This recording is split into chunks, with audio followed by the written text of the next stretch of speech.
Deputada bancada Fretilin dari Madeira e o Parlamento Nacional considera a sanda da bandeira partido e a uma like UKL hanesan acto politização. Deputado bancada Fretilin dari Madeira hatou declaração durante a plenária terça-feira semana representante povo e homofoco com Parlamento Nacional dele. Deputado Dario Madeira foca assunto relaciona o caso humana romamba povo e o município Lauteng.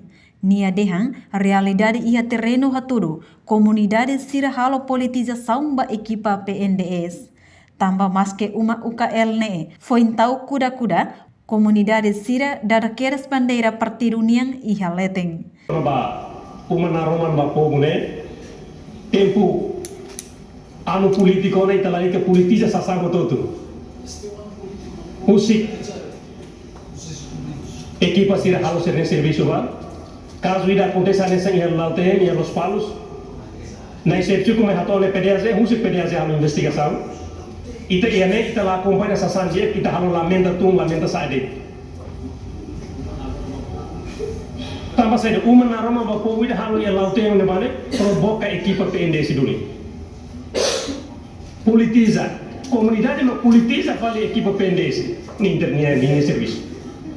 Uma foi matar kuda-kuda bandeira sai te queda se aleta nem provocação. Uma ne será takaida, será kotu. Foi monta kuda-kuda bandeira sai te ne uma lete. Essa ida makne. Na exceção como é que esse PDAZ nem administrador posto até administrador município até. Lá tem regra. Tamane mak ita lali ke politiza.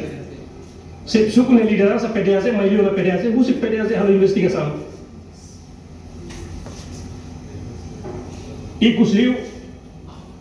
Hatamba preocupação Ministro Assuntos Parlamentares na Comunicação Social, Francisco Jerônimo Martins Hateteng, governo se canaliza preocupação ba Ministério relevante sira, hori fos solução.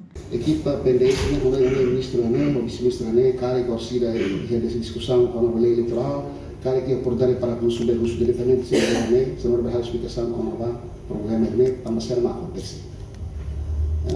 Nebe rauni kalau presiden explicação para quando vai ao deveria que canaliza outro informação sobre a relação da deputada Sira deputada Serfoti a parlamento ban ministro de ida kodi bela for solução do problema mesmo que pode ser feito. Relação da estrada Honu husuba povo tomak atu ida kakmatik iha fating no fofiar ba equipa PNDS continua halau siranya serviço. Reportagem Melda Fátima, Televisão Timor Post.